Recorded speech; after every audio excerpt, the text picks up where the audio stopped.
నమస్తే. మన ముందు senior political analyst Madhusudan Reddy గారు ఉన్నారు. ఆయనతో మాట్లాడదాం. నమస్కారం. నమస్తే.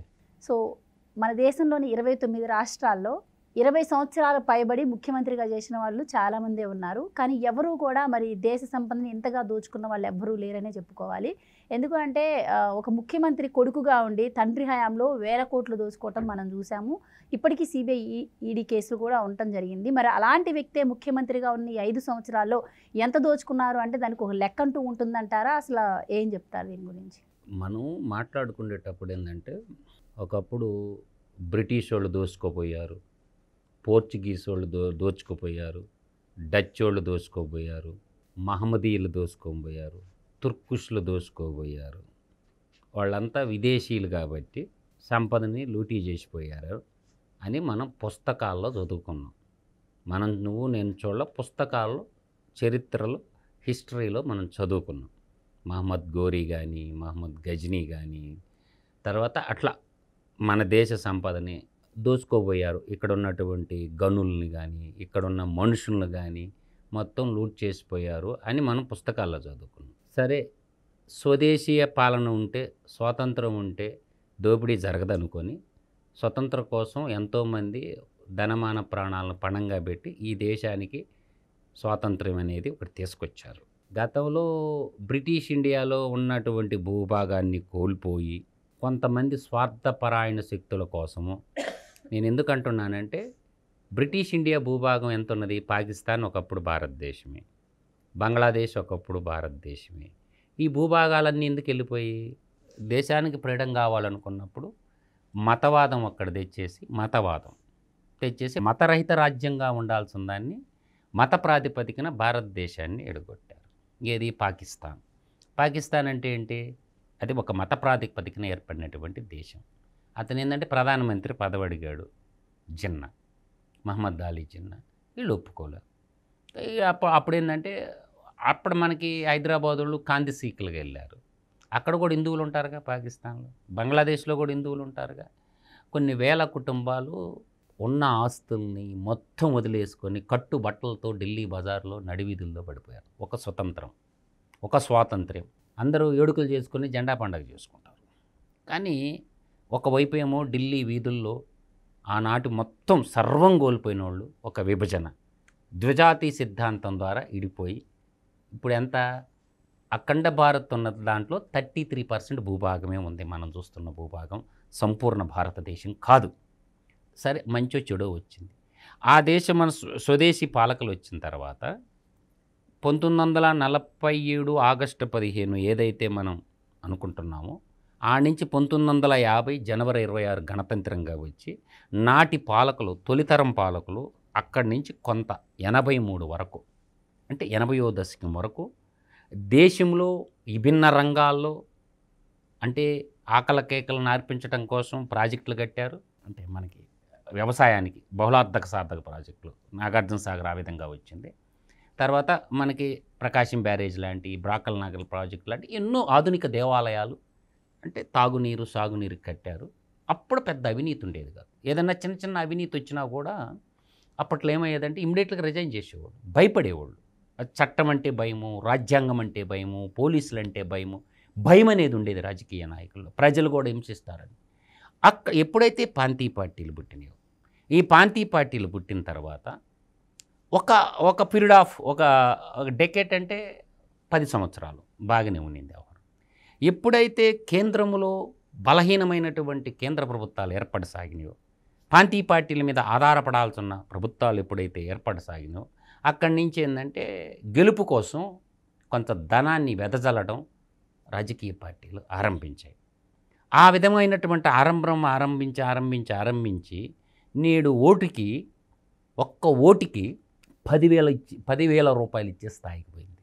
ఆ ఎలక్షన్ ఖరీదు ఒక డిఎంకే పార్టీ అధినేత తమిళనాడులో జరిగింది. వాళ్ళ ఈడీ సిబిఐ కేసుల నుంచి తప్పించుకోవడం కోసం, అవినీతి నుంచి తప్పించుకోవడం కోసం మనం రాజకీయ నాయకులు అయితే మన మీద కేసులు ఉండవు, పోలీసులు మనల్ని ఏం చేయరు అన్న ఒక భావంలోకి వెళ్ళిపోయారనమాట. నేను ఎందుకు ఇంత హిస్టరీ చెప్పానంటే ప్రజల్లోకి పోవాల నిజాలు. ఎప్పుడైతే ఓట్లకి డబ్బులు వెదజల్లడం అనేది ఆరంభించారో తద్వారా ఏంటంటే ప్రజాస్వామ్యాన్ని ఒక విధంగా కూనీ చేస్తున్నారు. ఆ ప్రజాస్వామ్యాన్ని కూనీ చేస్తున్నప్పుడు దేశానికి సంబంధించినటువంటి వ్యవహారం వీళ్ళు ఓట్లు డబ్బులు పెట్టి కొంటున్నారు అంటే దాని అర్థం ఏంటంటే అప్రజాస్వామిక విధానాలు ఇచ్చలవిడిగా అవలంబించడం జరుగుతుంది. ఉత్తర భారతదేశంలో చాలా తక్కువగా ఉంటుంది, కానీ దక్షిణ భారతదేశంలో ఈ మధ్య కాలంలో కర్ణాటక కానీ, తెలంగాణ కానీ, సీమాంధ్ర నేల కానీ, తర్వాత తమిళనాడు కానీ, నేను చెప్పినటువంటి ఈ 4 రాష్ట్రాల్లో డబ్బు పంపిణీ అనేది విచ్చలవిడిగా జరుగుతుంది. రాజకీయం అంటే వ్యాపారాత్మకం అయిపోయిన మాట వాస్తవం. దీన్ని పసిగట్టినటువంటి వాడు ఒక బిహేవియర్గా ఏం చేశాడంటే తండ్రి అధికారాన్ని అడ్డం పెట్టుకొని 2004లో 9 లక్షల రూపాయలు ఆదాయం ఉన్నటువంటి జగన్మోహన్ రెడ్డి 2010 నాటికి ఏం జరిగేసిందంటే 87 కోట్లు ముందస్తు పన్ను కట్టాడు 2010లో. తండ్రి మరణం తర్వాత. తండ్రి బతికుంటే కట్టేవాడు కాదు. తండ్రి మరణం తర్వాత 87 కోట్ల ఆదాయం కట్టాడు. ఎందుకు? ఈడీ సిబిఐ కేసులు నమోదైనవి అతని మీద. అంటే ఒక రాజ్యపాలకుడైతే ఎంత దోసేస్తాడనే దానికి జగన్మోహన్ రెడ్డి ఎగ్జాంపుల్. ఆ దోచిన సంపదతో రాజకీయాన్ని ఆరంభించాడు తన ఈడీ సిబిఐ. నేను అనేది ఏంటంటే ఒక 7 మంది ముఖ్యమంత్రుల గురించి చెప్తాను నేను. 7 మంది ముఖ్యమంత్రులు. వాళ్ళు మొట్టమొదటి ముఖ్యమంత్రి మనకి సిక్కిం ముఖ్యమంత్రి 24 సంవత్సరాల 165 రోజులు రూల్ చేశాడు. ఎన్ని సంవత్సరాలు? 24 సంవత్సరాల 165 రోజులు. పవన్ కుమార్ చాంబ్లింగ్ ఏమన్నా దోపిడీ చేశాడా ప్రజల సొమ్ము? ఏడన్నా ఈడీ సిబిఐ కేసుల్లో ఉన్నాడా? అంటే మహోన్నతమైనటువంటి ముఖ్యమంత్రులు ఒక 7 మంది గురించి చెప్తున్నా నేను. తర్వాత ఒరిస్సా ముఖ్యమంత్రి నవీన్ పట్నాయక్. ఆయన దాదాపుగా ఒక రకంగా సన్యాసి, పిల్లలు కూడా ఎవ్వరు లేరు. ఆయన 24 సంవత్సరాల 164 రోజులు ముఖ్యమంత్రిగా చేశాడు. ఏమి సంపాదించాడమ్మా నాకు చెప్పమానండి. యాడ ఈడీ సిబిఐ కేసులో ఉన్నాడు? ఒక అతి సామాన్యుడిగా ఉంటాడు. ఆయన హైదరాబాద్ వచ్చినప్పుడు కూడా నేను కలవటం జరిగింది తాజకృష్ణలో వాళ్ళ ఇండస్ట్రియల్ సమ్మిట్లో. ఎంత సింపుల్ సిటీగా ఉంటాడు. తర్వాత పశ్చిమ బెంగాల్ ముఖ్యమంత్రి జ్యోతి బసు. పశ్చిమ బెంగాల్ ముఖ్యమంత్రి జ్యోతి బసు 23 సంవత్సరాల 137 రోజులు ముఖ్యమంత్రిగా ఉన్నాడు బెంగాల్ రాష్ట్రానికి. తిరుగులేదు ఆయన ఉన్న రోజు బెంగాల్లో సిపిఎం పార్టీ తరఫున. ఒకసారి దేశ ప్రధాని అవకాశం వచ్చినా కూడా ఆ రోజు జ్యోతి బసు గారు ఉండనంటే దేవుగౌడ్కి అవకాశం వచ్చింది. చూడండి, ప్రధానమంత్రి పదవిని కూడా తృణప్రాయంగా వదిలిపెట్టినటువంటి వాళ్ళలో ఆ రోజుల్లో జ్యోతి బసు ఒకడు, దాని ఎమ్మట చంద్రబాబు నాయుడు. అప్పుడు నేషనల్ ఫ్రంట్ కన్వీనర్గా ఉన్నటువంటి చంద్రబాబు నాయుడు జ్యోతి బసుని ప్రధానమంత్రిగా ఉండమని కోరితే నేను ఉండనన్నాడు. ఆ తర్వాత బాబు గారిని ఉండమన్నారు, ఈయన ఉండనన్నాడు. తర్వాత దేవుగౌడ్కి అవకాశం వచ్చింది. ఈ నేషనల్ ఫ్రంట్లో అంటే జనతా పార్టీ ఇడిపోయిన తర్వాత భారతీయ జనతా పార్టీ కొంతమంది పేరు జనతాదళం ఉండేటట్టు జనతాదళ సెక్యులర్ శాఖోపశాఖలుగా వెళ్ళిపోయింది జనతా పార్టీలో నుంచి బీజేపీ పుట్టింది. జనతా పార్టీలో నుంచి యునైటెడ్ అంటారు. ఎవరిది? జనతా పార్టీ యునైటెడ్ అక్కడ ఉంటుంది బీహార్లో. జనతా పార్టీ సెక్యులరు కర్ణాటకలో ఉంటుంది. అర్థమవుతుందా? వీళ్ళందరూ కలిసి చిన్న పార్టీలందరూ కలిసి దేశాన్ని రూల్ చేయాలనుకున్నప్పుడు వద్దన్నాడు జ్యోతి బసు గారు. చూడండి ఎంత మహోన్నతలు. ఏమన్నా దోచుకున్నారా? జ్యోతి బసు కానీ వాళ్ళ కుటుంబం కానీ ఈడీ సిబిఐ కేసుల్లో ఉన్నారా?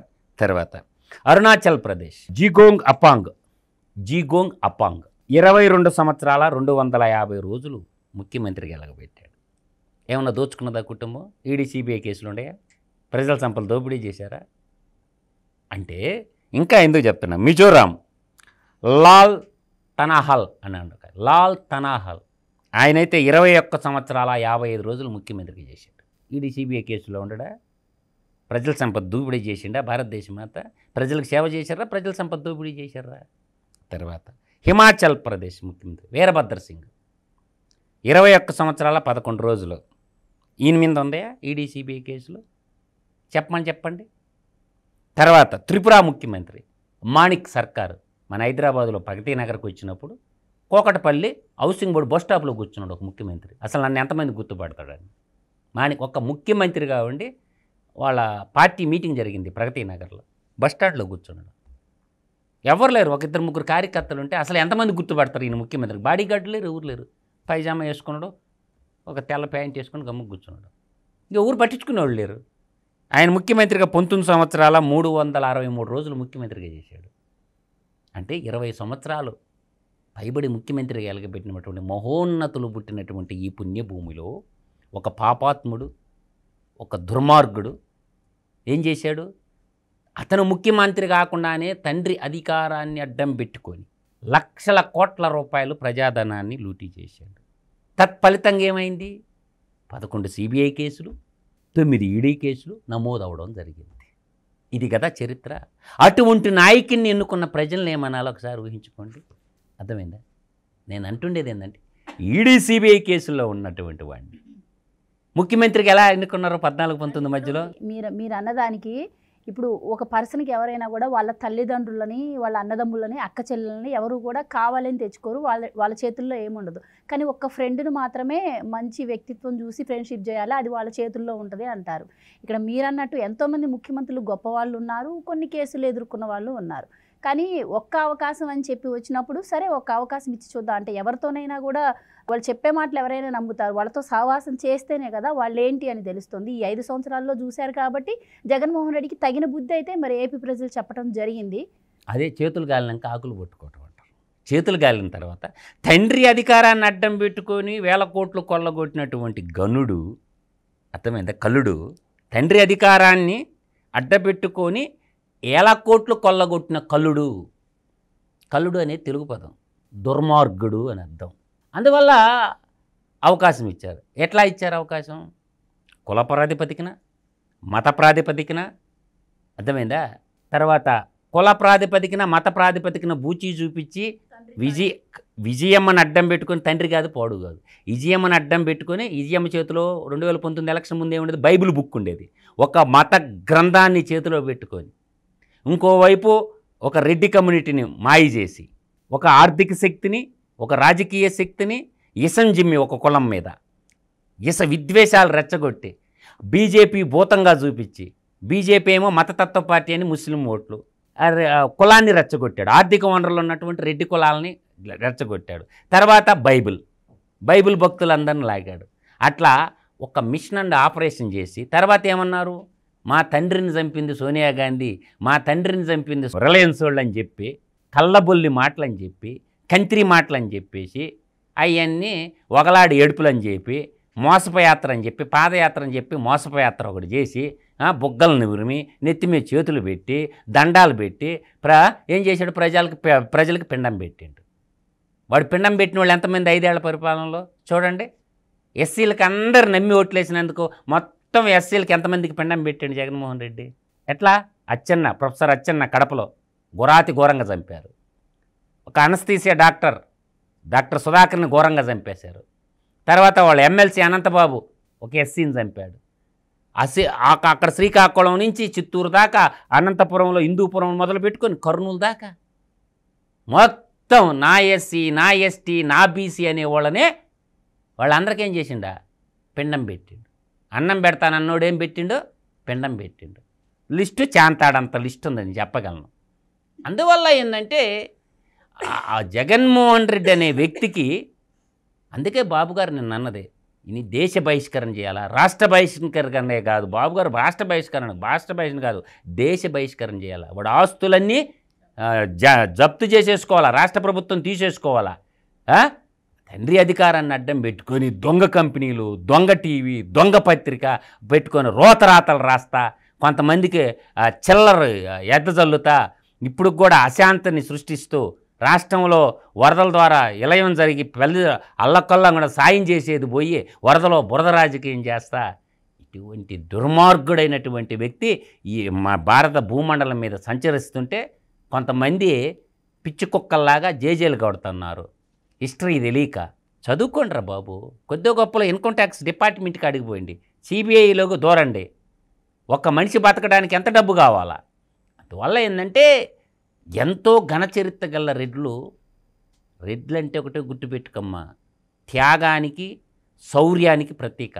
ఒరిస్సాలో ఉన్నా, తెలంగాణలో ఉన్నా, సీమాంధ్రాలో ఉన్నా, నీకు తమిళనాడులో ఉన్నా, కర్ణాటకలో ఉన్నా, ఒకప్పుడు ఒక హిస్టరీ.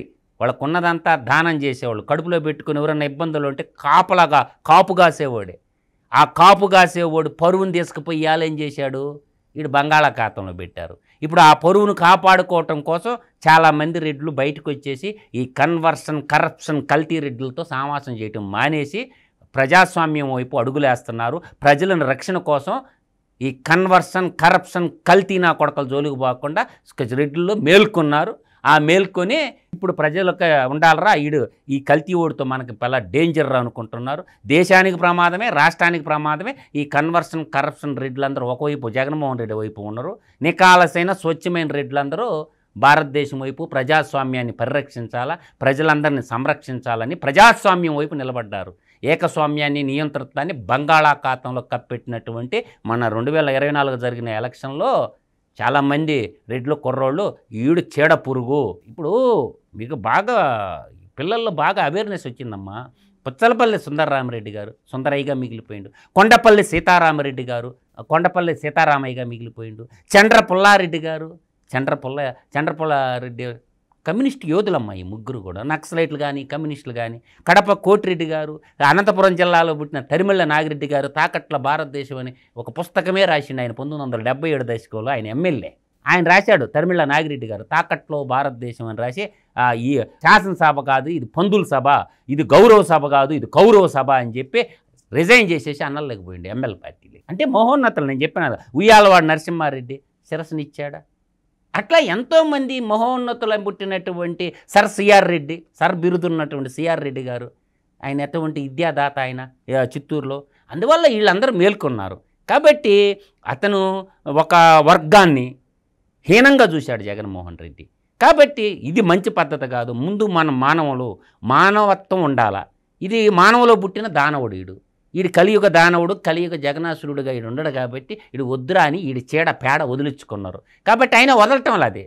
దాన్ని ఏం చేయాలంటే ఇప్పుడున్న ఎన్డీఏ కూటమి ప్రభుత్వం అర్థం చేసుకొని సరైన నాగబంధం వేయాలి. సరైన నాగబంధం వేయలేదనుకో అది బుస్ కొడతానే ఉంటుంది. కానీ ఈ జగనాసురుడికి నాగబంధం కరెక్ట్ అయిన శిక్ష అని మాత్రం నేను చెప్పగలను. Right sir, thank you.